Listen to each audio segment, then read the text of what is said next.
오늘 말씀은 예레미야 13장 20절에서 27절까지 말씀입니다. 예레미야 13장 20절에서 27절까지 말씀입니다. 13장 마지막 부분을 하고 있습니다. 13장 시작에서는 뱃띠를 사서 유브라데 강가에 감추었다가 다시 그 썩어진 띠를 가지고 와라. 그러니까 결국 이 교만 때문에 이 백성을 어떻게 할 수가 없으니 교만을 꺾기 위해서, 교만을 그 다 썩게 하기 위해서 그런 일을 행하게 하시면서 이건 반드시 일어날 것이다라는 것을 보여주시지만, 그 썩은 띠는 아무짝에도 쓸모가 없는데 버려두지 않고 다시 가져오게 하시는 거예요. 그러니까 다시 회복을 선포하시고, 우리 하나님이 주시는 이 사랑의 매는 반드시 회복 때문에, 그래서 영원한 천국 때문에, 영생 때문에 허락하신 사건인 줄 믿습니다. 이제 오늘 마지막 부분에서 또 안타깝게 말씀하셔요. 하나님의 마음이 얼마나 안타까우신지 우리 봅니다. 20절이요. 너는 눈을 들어 북방에서 오는 자들을 보라. 너가 맡겼던 양떼, 너 아름다운 양떼는 어디 있느냐. 이것을 너라고 의인화시킨 것은 27절 마지막 끝에 보면은 예루살렘이여 너가 얼마나 오랜 후에야 정결하게 되겠느냐 하고 말씀하신 것처럼 예루살렘으로 의인화시켜서 이 말씀을 이제 받으면 되겠어요. 그러니까 다시 말하면 너는 예루살렘아 이렇게 이제 시작하지만은 예루살렘에 있는 백성들아 하고 말씀하시고요. 이제 우리가 이게 예배를, 예루살렘이라는 건 예배를 하는 예배 그 성전이 있는 곳이잖아요. 그러니 이제 하나님을 믿는다고 하는, 예배한다고 하는 이 백성들아라고 표현하는 게 맞겠죠. 이거는 세상 사람들을 향한 것이 아니라 하나님 믿는 우리가 지금 나는 예배했어 하는 이들을 향하여서 정말 내게 맡겼던 양떼, 아름다운 양떼, 내 백성들 다 어디 있느냐. 이제 북방에서 바벨론이 오는 것을 본다 하고 말씀하십니다. 그러니까 하나님은 계속해서 말씀하시는 거예요. 여러분, 우리가 당하는 모든 일은요, 그냥 가만히 있다가 확 당하는 일은 하나도 없습니다. 말씀으로 계속 선포했는데 듣지 않을 뿐인 거예요. 설마 나한테 이러는 일이 일어났겠어? 우리는 성전이 있잖아. 예배했잖아. 그런데 하나님이 지켜줄 거지. 라는 내 모습을 정확히 보지 않는 거예요. 하나님 우리를 정말 정결한, 27절 맨 마지막처럼 예루살렘이여 너가 얼마나 오랜 후에야 정결하게 되겠느냐. 그 하나님이 이스라엘 백성들을 구원하시면서 내가 거룩하니 너희도 거룩하라. 인생의 목표는 행복 소유가 아니라, 소유는 주님을 소유하는 거지 세상의 것을 소유함으로 행복을 쫓아간다면 이거는 이방 사람인 거예요. 하나님을 믿는 자는 하나님을 모시고 살고 하나님의 말씀에 복종함으로 하나님이 주시는 은혜로 사는 것입니다. 그래서 거룩으로 살아야 되고요. 정결함으로 살아야 되고, 이 신약에서는요.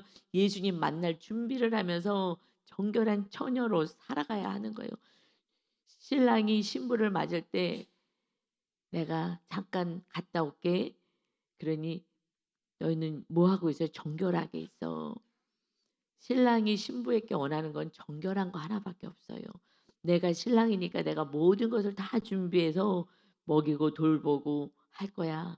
정결한 거야.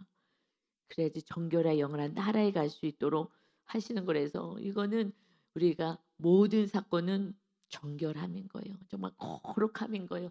그래야 거룩하신 성령님이 임하시는 이 신약 시대의 은혜로 살아갈 수가 있습니다.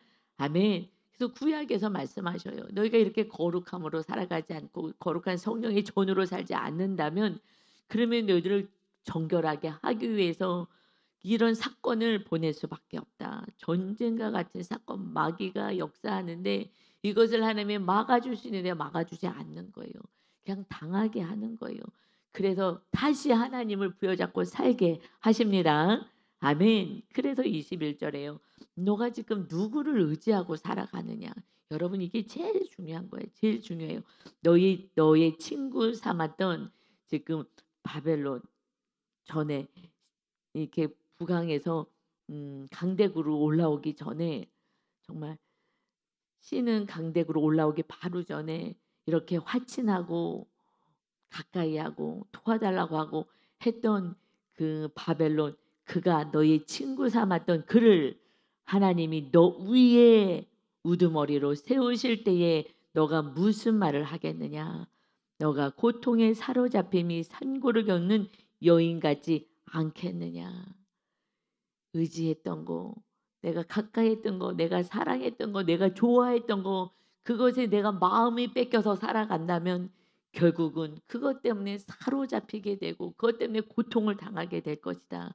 그래서 우상이라는 것은 하나님보다 더 사랑하는 거, 하나님보다 더 의지하는 거 그게 우상이라고 말씀하는 거예요. 이 시대의 우상은 그래서 정확하게는 하나님을 섬기고 우상을 섬기는 거잖아요. 그러니까 내가 나보다 더 머리에 있는 거, 더 위에 있는 거. 저도 이거랑 싸우기 시작하지만 우리 그 박보영 목사님이 말씀할 때 내가 이제 하나님을 믿고 정말 하나님이 안 계시는 줄 알았는데 왜냐하면 교회에서 신앙생활을 해봤더니 날마다 싸움이니까 그냥 목사님과 장로님들과 날마다 싸우고 편갈라 싸우고 교회 가는 게 너무 무서울 정도로 그런 모습 속에 정확히 부모님의 모습, 교회 안에서 장로님들의 리더들의 모습을 보면서 아, 하나님은 없구나. 아니 성경에 하나님이 있는데 성경 말씀대로 절대 살아가지 않으니 하나님은 없구나를 그런 교회 리더들과 부모님으로부터 증명을 하는 거예요. 아, 없구나. 그래서 저렇게 싸워대는구나.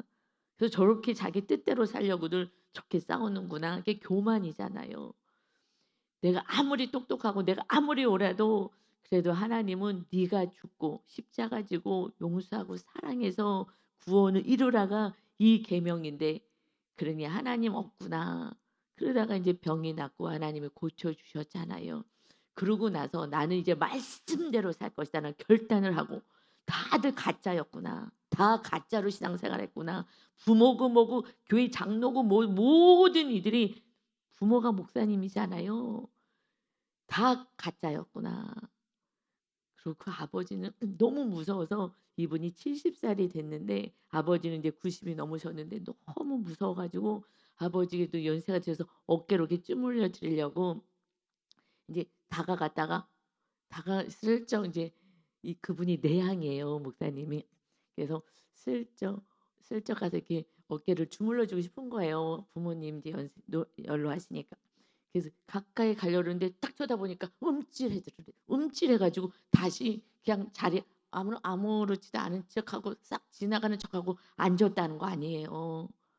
여러분 이게 싸납게 너무 성격이 싸납고 그러면 그리고 막 고집 세고 이러면 70이 됐는데도 무서워하는 거예요. 무섭다기보다는 가까이 하는 게 불편한 거예요. 불편한 거예요. 이거는 정말 내가 그 인생을 내 성격을 꺾지 않았다는 거예요, 사실. 내 자를 꺾지 않고요. 내가 오라라고 70 먹은 아들한테도 네가 이래야지 저래야지 바르게 신앙생활 해야지 목사는 바르게 해야지 뭐가 바른 건데요. 아들이 가까이 가가지고 어깨 한번 주물르기도 너무 부담스러워.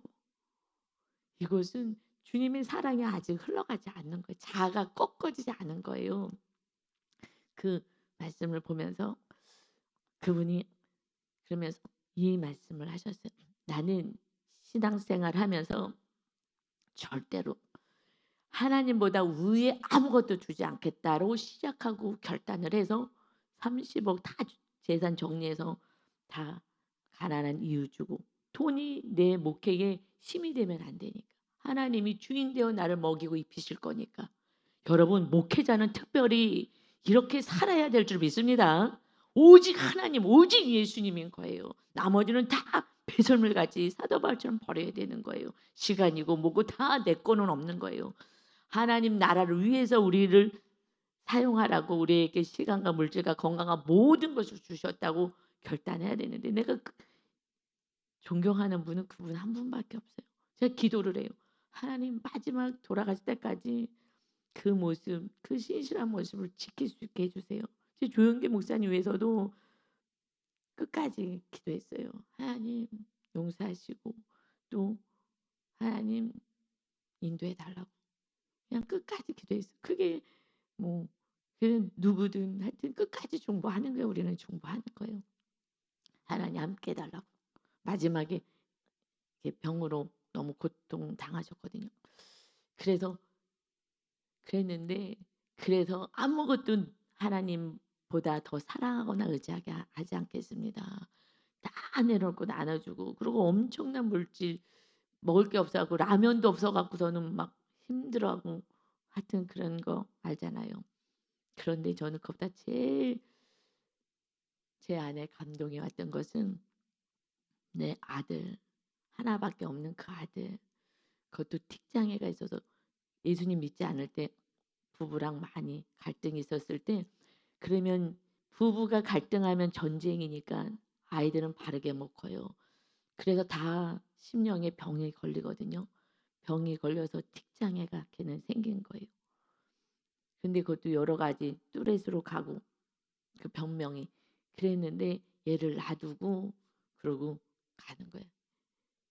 이제 놔두고 가면 이제 엄마가 이제 돌보긴 하겠죠. 이혼해서 본인이 아이를 키웠지만 근데 이 아이가 울면서 "아빠 내가 이렇게 이거 해서 그래." 뭐 킁킁 소리 내고 막 이렇게 하니까 "이것 때문에 그래. 내가 안 할게. 아빠 제발 나 안 할게.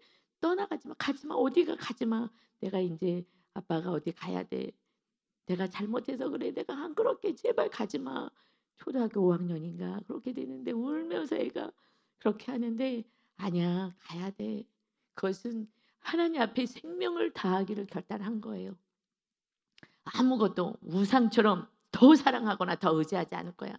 그러나 나는 우리 아들을 세상에 누구보다도 나보다도 사랑하니 응? 부모들 때문에 상처받은 아이가 너무 안타깝고 그러니 내려놓고 갈 수가 없는 거예요.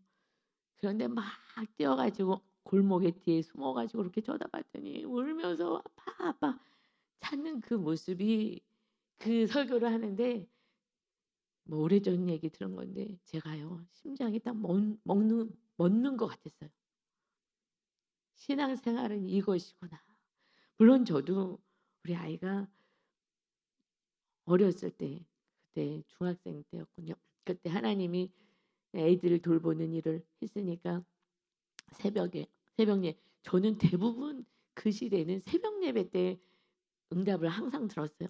지금은 늘 교회에서 예배하니까 지금은 뭐 수시로 하나님 주시는 은혜가 있는데 그때는 이제 아무래도 일을 하고 아이들 돌보는 일을 하루 종일 했었기 때문에 새벽 예배 때 그래서 아무리 무슨 일이 있어도 너무 힘들어도 바빠서 기도할 시간이 좀 없으면 아유 새벽 예배 때 가서 하나님한테 이룰 거 이루고 또 다 기도해야지. 새벽 예배마다 항상 하나님이 주시는 은혜가 있었거든요.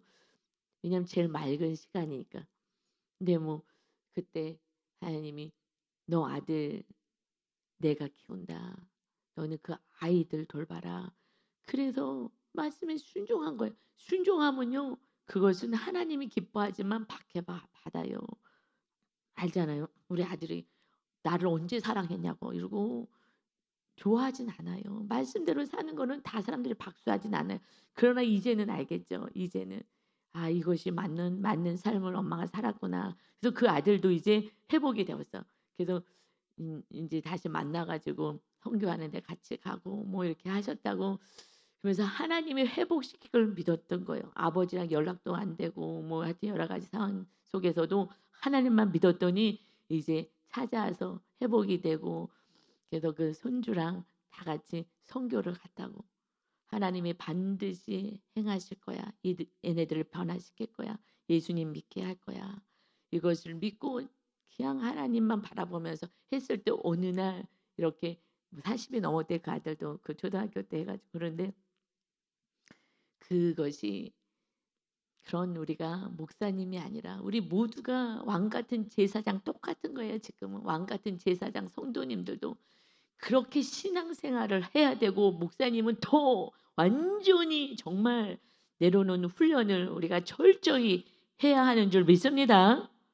이것이 안 되면은 사람을 살릴 수가 없고요.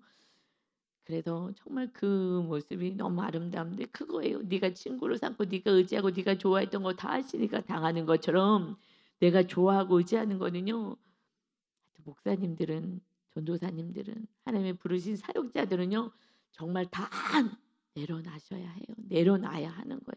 그래서 제가 먼저 아들 내려놓게 하시고 남편 내려놓게 하시고 물질 내려놓게 하고 제일 그래도 생명 같은 게 가족이니까 자녀 내려놓고 남편 내려놓고 그 다음부터는요 진짜 사랑이 돼요. 내 사랑은요 집착으로 가요. 그러는데 그래서 집착으로 간 것의 결과가 화로 가요. 화. 아 이거는 내 사랑이구나. 주님이 내가 다 내려놓으면 주님이 알아서 하실 걸 믿습니다. 하면 그 다음부터는 주님의 사랑이 우리 안에서 흘러가기 때문에 왜냐하면 주님만이 나의 주인 되어 계시기 때문에 화가 나지 않아요. 물론 속상하고 그런 건 있어도 그런데 그렇게 화를 내지 않아요. 그냥 기도하게 돼요. 하나님 불쌍히 여겨주세요. 하나님이 해주세요. 그런데 그분이 계속 자녀가 너무 보고 싶다 그랬어요. 너무 보고 싶다고. 정말 미치도록 보고 싶다고 중간에. 근데 어느 날 그 말씀을 봤더니 그분은 그냥 간증만 해요. 간증만 살았던 얘기. 내가 이렇게 살고 있다. 아들이랑 이제 선교 갑니다. 얘기를 하는 걸 제가 이제 듣고 그게 얼마나 몇십 년 지난 일이잖아요. 하나님이 다 보고 계시는 거예요. 어차피 우리는 육의 자녀는 없습니다. 다 영의 자녀만 우리에게 있을 뿐입니다. 육의 자녀, 영의 자녀를 나눈다는 건 아직까지는 어린 거예요. 정말 우리가 지성소, 정말 성수의 삶을 산다면 영의 자녀, 성도님들, 이웃들, 그리고 진짜 내 친자식들, 가족들 이게 똑같아지는 거. 어느 날 똑같아지는 거예요.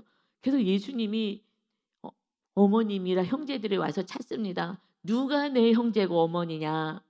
하나님의 뜻대로 사는 자가 나의 형제요 자매이니라 말씀하신 거예요.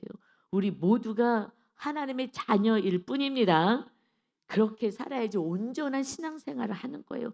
그렇지 않으면 또 탐심과 탐욕과 또 이기주의로 신앙생활을 하는 거예요. 나 내 식구 요거밖에 모르면 구원은 누가 시켜요? 이 영혼들을 어떻게 하겠습니까? 내 가족도 이웃도 정말 말씀대로 살 때 주님이 축복의 통로로 우리를 통해서 일해 가십니다. 아멘. 그래서요 22절에 너가 마음으로 이르기를 어찌하여 이런 일이 내게 닥쳤는고 하겠으나 너 죄악이 크므로 너 치마가 들리고 내 발꿈치가 상함이니라. 지금 상함을 당하는 거야. 수치를 당하는 거야. 이 예루살렘 이 땅, 이 딸들이 수치를 당하여서 그래서 이 강간 당하듯이 이런 죄악 때문에 죄악이 크므로 이 죄악이 어디가 제일 크다 그랬어요. 우리 13장 5절에 보면은 5절 아니 9절이요. 9절에 보면은 여호와의 말씀이다 하시면서 내가 유다의 교만과 예루살렘의 큰 교만을 이같이 썩게 하리라. 완전히 다 부셔버리겠다. 그래서 70년 바벨론으로 끌고 가겠다 하신 거잖아요. 이것을 보여주시는 거예요. 예루살렘의 큰 교만. 다른 데서 사는 사람들은 예배도 잘 드리지도 못해. 어쩌다 드리고 멀리서 와서 드리고 북이스라엘은 드리지도 못해서 이미 멸망당했고 그런데 예루살렘이야. 우리는 망하지 않아. 우리는 지켜줄 거야. 이 성은 지켜주는 거야. 망하지 않아. 왜요? 우리는 예배를 많이 드리고 우리는 말씀도 많이 알고 이것이 중요한 게 아니야. 아는 게 중요한 것이 아니라 말씀대로 행하는 명령에 복종할 때 하나님의 나라가 세워집니다. 아멘. 그래서 내가 아는 게 믿음이라고 생각해요. 내가 지금 어떻게 살고 있는지를 날마다 말씀으로 체크해야 되는 거예요. 내가 정말 사랑하고 용서하며 그들의 구원을 위해서 살아가는지 주님처럼 살아가는지 이게 중요한 거예요. 너 죄악이 크므로 더 큰 거예요. 알면서도 행하지 않는 죄는 더 큰 거예요. 그래서 목사님들의 죄가 제일 큰 거예요. 사실은 여러분 두렵고 떨림으로 직분 받아야 돼요. 이건 두렵고 떨림인 거예요. 왜냐하면 나는 목사였고 목사님도 날마다 성경 보고 날마다 예배하고 제일 많이 예배하잖아요. 그런데 정말 주님만 내 안에 계시느냐. 이게 중요한 거예요. 제가 오랜 시간 정말 모태에서부터 신앙생활에서 알아요. 교회는 수없이 다니고 봉사는 수없이 해서도요. 내가 거듭나지 않은 것을 제가 알았어요. 아무리 누구보다도 정말 생명을 다하여서 봉사하고 충성을 다했어요. 그런데 밑으로 계속 들어가 보면 결국 자기 영광인 거예요. 자기 영광인 거예요. 여러분 정말 주님이 내 안에 거하셔야지 내가 주인 되어 내 뜻대로 내 생각대로 내 고집대로 내가 살아간다면 내가 주인이기 때문에 아직 거듭나지 않은 거예요. 그것이 문제. 그러니까 나랑 계속 싸워야 되는 거예요. 내 뜻을 내려놓고 하나님의 뜻에 복종하면서 산을 훈련을 할 때 내가 알아요. 아 주인이 바뀌었구나. 우리 지역장님이 어느 날 저는 이렇게 살았는데요. 저는 완전히 이렇게 됐어요. 이렇게 살다가 이렇게 된 걸 자기가 아는 거예요. 얼마나 변화되었어요. 조금 인간의 노력으로 조금 달라진 거 이게 아니고요. 저는요 이렇게 살다가 완전히 저는 이렇게 됐어요. 변화된 게 아니에요. 이 고백을 했을 때 아 거듭나셨구나. 너무 감사. 근데 제가 알겠어요. 아 이제 주인이 바뀌어졌구나. 물론 아직 교만이 있기 때문에 순간 제 교만이 올라올 때가 있어요. 전 또 내향이니까 말하지 않고 액션을 취하지 않는데 제가 알아요. 아 내가 아직 또 교만 올라오는구나. 그럼 빨리 주님 잘못했어요. 용서해 주세요. 회개합니다. 그 순간순간 뭐 밥 먹다가든 뭘 하다가든 순간순간 잘라내는 거예요. 하나님이 주인이십니다. 아니요. 제가 잘못했어요. 순간순간 하면서 계속 잘라내서 주님만이 24시간 동안 매일 나의 주인 되기를 날마다 제가 싸우고 있습니다. 여러분도 싸우셔야 될 줄 믿습니다. 아멘. 그런데 이렇게 안 해요. 왜요? 세상을 너무 사랑하고 내가 옳다고 생각하면 우리가 성경 지식을 알 뿐이죠. 행하지 않는 것은요. 죽은 믿음인 거예요. 나 혼자 믿음이 살아있다고 생각하는 거지 행함이 없는 것은 죽은 믿음이다 하셨어요. 그러니 23절에요. 구주인이 그 피부를 표범이 그의 반점을 변하게 할 수 있느냐. 이것은 피부가 까만데 하얗게 할 수 없고 표범이 이 반점이 생긴 것을 어떻게 그것을 변화시킬 수 있겠어요? 편하게 할 수가 없어요. 할 수 있을진데 할 수 있느냐? 할 수 있다면 악에 익숙한 너희도 선을 행할 수 있으리라. 너희가 악에 너무 익숙해져 있고 내 뜻에 너무 익숙해지고 내 뜻대로 하자는 화가 나고 믿고 정죄되고 말은 안 해더라도 내 속에서 일어나고 이거 악에 익숙한 너희도 선을 행할 수 있을 거야. 행할 수 없다라는 거예요. 이 악에 완전히 지금 물들어서 심령이 악에 가득 차여 있어서 이 표범이 반점을 변화시킬 수 없듯이 안 된다는 거예요. 그래서 어떻게 해서요? 70년 포로 생활을 시키시는 거예요. 완전히 죄악을 완전히 다 썩어 문드러지게 다 없어지게. 70년이 뭐야? 한 평생인 거예요. 여러분 우리들이요 한 평생을 죄와 싸우고 주의 성령님이 임하실 수 있는 전을 세워서 주님 맞을 준비를 해야 하는 줄 믿습니다. 그러나 우리는 성령의 열매를 먼저 맺어야죠. 그래서 가족을 하나님이 살아계심을 보여주고 이웃들에게 보여주고 친지들에게 보여주는 삶, 이 삶을 해서 열매 맺는 삶을 살아야 되는 걸. 열매 맺는 삶을 살아라. 열매가 뭐예요? 성령의 열매가 사랑이잖아요. 그냥 참고 사랑하는 거예요. 끝까지 사랑하는 거예요. 아 이거 엄청 어려웠어요. 정말 너무너무 어려웠는데 성령님이 계속 도와주세요. 도와주세요. 안 돼요. 제 힘으로 안 돼요. 안 돼요. 자녀도 말을 안 들을 때는 미워요. 아, 저 왜 말을 안 들어? 미워요. 뭐 배우자는 말할 것도 없고요. 이웃은 말할 것도 없고 제일 사랑하는 자녀도요. 어떨 때는 옛날에 아 힘들더라고요. 지금은 천국이에요. 왜 천국이냐? 제 안에 성령님이 이제 충만하시니까 뭐 내 말을 안 들어도 하나님이 그와 함께 하실 걸 믿고 변화시킬 걸 믿고 그리고 내가 분내지 않고 내가 통제하지 않고 이러니까 편해요. 기도해요. 그리고 나는 사랑하기를 선포하고 또 사랑을 주는 거예요. 그래도 그러지 않을 때는 물질도 주고요. 제 사랑이 막 사랑한 제가 물질을 많이 섬겨주는 거는 부모님들이 이웃들은요. 일단은 영적이지 않을 때는요. 물질이 흘러가야 사랑하는 줄 알아. 여러분 이건 정확한 거예요. 이웃들은요. 인간들은요. 내가 너 사랑하지. 내가 너를 위해서 기도하지. 관심 없어요. 기도하는지 내가 봤어? 몰라요. 생명 같은 물질이 흘러가야지 사랑이라고 알아요. 그래서 사랑해 줘야 돼요. 무엇으로? 물질이 흘러가야 돼. 어쩔 수 없어요. 근데 어느 날 이제 사랑을 알아. 그러면은 물질 흘러가지 않아도 알아요. 이것이 그래서 주님이 우리가 어린 신앙일 때 제가 뭔가 말씀에 순종했을 때는요. 말씀대로 사는 훈련할 때 순종했을 때는 그때 하나님이 이렇게 항상 상급을 주는 거예요. 뭐 조그만 거라도 뭐 상급을 주는 거예요. 어?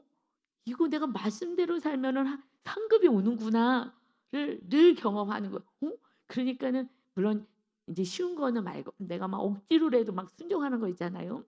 너무 하기 싫은데 억지로 순종을 해서 막 기도해서 나를 쳐서 복종해서 순종했을 때 그때 상급이 항상 오는 거예요. 이것 봐라. 이게 이런 은혜가 있구나. 그때부터는 하나님께 상급 받기를 원하잖아요. 그러니까 하여튼 눈에 보여지는 이 뭐 물질이 들어오고 뭐가 들어오고 이것이 맨 처음에는요 기복같이 신앙생활을 사실은 하는 거예요. 그러면서 말씀대로 살 때 그리고 특별히 서로 사랑할 때 무엇이든지 원하는 대로 구하라 그래야면 이루리라 하신 말씀 이것을 증명하기 위해서 하나님이 주시는구나를 알았어요. 전에는요 밑도 끝도 없이 나는 말씀대로 전혀 살지도 않고 이거 주세요 주세요 하는 게 애기 신앙이고 그런데 이제 말씀을 알고 내가 이대로 살면은 하나님의 약속이 구하는 걸 주시겠다고 했으니까 그래서 이것을 받으려니까 저도 책임을 지고 말씀대로 행하는 거예요. 말씀대로 행할 때에 주시는 것은 기복이 아니라 이것은 상급인 거고 하나님이 이 말씀을 증명시키는 그래서 하나님을 따라갈 수 있게 하시는 줄 믿습니다. 그건 기복이 아니에요. 그건 기복은 아무것도 안 하고 주세요 하는 게 기복인 거고 말씀대로 사는 약속하신 것을 성취해 주시는 거예요. 그러면서 말씀대로 살 때 이 은혜가 정말 있구나. 더 말씀대로 살아야지. 그래서 더 말씀대로 살고 더 말씀대로 살고 이것은요. 그래도 인간이기 때문에 뭔가 육적으로 내가 기도했던 것이 받는 기쁨과 즐거움 있는 거예요. 그래도 이렇게 말씀대로 살기 시작하면서부터 이제 성령님이 임하시는 거예요. 그다음부터는요. 제 힘으로 살지 않아요. 정말 힘으로 살지 않아요. 은혜로 살아요. 아니 우리 윤 목사님이 우린 거의 40년 살았잖아요. 그런데 성격이 완전히 반대인데 이렇게 사랑하고 살 수가 없어요. 저는 이게 기적이에요. 이게 진짜 저에게는 홍해수가 갈라진 기적은 윤 목사님이랑 남편이랑 이렇게 사랑하며 살 수 있는 게 날이 갈수록 더 신혼 때보다 더 여러분 이게 가능한 얘기예요. 저는 이게 진짜 제가 변했구나. 변한 게 아니라 하나님이 거하시구나. 사랑의 열매가 맺혀지는구나. 그냥 사랑스러워지고요. 그냥 사랑이 돼. 그냥 이뻐. 그러니 내게 아니라 왜냐하면 성향은 지금도 정반대예요. 정반대. 오른쪽으로 가자 그러면 왼쪽으로 가자 그러고 뭐 하여튼 뭐 계속 사실 지금도 대화는 길게 안 해요. 왜냐하면 이거는 성향이기 때문에 어떻게 할 수는 없어. 방법이 틀려. 어머는 뭐 태어난 거니까. 그런데 그냥 그러든 말든 그냥 사랑스럽고 이게 뭐가 뜻이 안 맞아지면 기도하면 되니까. 그럼 하나님이 이루실 거니까. 할렐루야. 근데요 그냥 사랑이 된다는 거예요. 옛날에는요 이제 왼쪽 가야 되는데 오른쪽 가자 그러면 짜증 났는데 근데 하나님이 알아서 교회를 하실 거니까 하나님 우리 교회 주인이시니까 하나님 오른쪽 왼쪽으로 또 갈렸네요. 하나님이 정리해 주세요. 기다리는 거예요. 세월이 가든 그때는 하나님이 정하시는 거니까 그냥 기다리는 거예요. 그러면서 그냥 사랑하는 거예요. 내가 어떻게 해야 되지? 왼쪽으로 가야 되는데 안 되는데 뭐 이럴 것도 없어요 이제는. 그냥 어느 날 그 박 목사님도 그 아이가 아버지한테 상처를 받고 이제 나는 오지도 않겠다, 보지도 않겠다. 이제 대학생 때 그랬는데 하나님이 다 마음 만져줘 가지고 그래서 일하시잖아요. 하나님이 우리의 주인 되셔서 하나님이 일하십니다. 아멘. 그래도 너희들이 악에 익숙하니 선을 행할 수 없어. 우리가 선을 행할 수 없기에 하나님이 할 수 없이 사건을 보내시는 은혜를 허락해 주셨습니다. 사건을 바벨론의 포로로 가는 사건은요, 망하는 사건이 아니라 이것은 악을 잘라내는 사건이라서 우리의 모든 사건은 하나님의 은혜인 거예요. 우리를 거룩하게 하시는 하나님의 눈물인 줄 믿습니다. 하나님이 얼마나 안타깝겠어요. 그래서 24절에 그러므로 내가 그들을 사막 바람에 불려가는 건물같이 흩으리로다. 하나님의 수치인 거예요. 왜요? 하나님이 지키는 백성을 지켜주지도 못하고 그러고서는 이렇게 다 흩어지게 만들어 하나님이 힘이 없지라고 얘기하고 백성들도 그렇게 얘기하잖아요. 그런데 하나님은요, 그래도 영생을 천국을 가야 되기 때문에 지옥에 가면 안 되기 때문에 하나님이 수치를 당하셔도 내가 지키는 백성을 흩은다 하더라도 그들이 고난 속에서 회개하고 돌아오기를 원하십니다. 아멘. 그것이요, 부모님의 믿음이 거기까지 가야 되는 거예요. 자녀가 요즘은 자녀가 우상되어서 어쩌면 벌벌벌벌벌 떨면은요, 그 아이는요 아무것도 못하는 거예요. 아닌 거는 아니야. 나를 미워하든지 나를 욕하든지 얼마나 우리 하나님 많이 원망했습니까?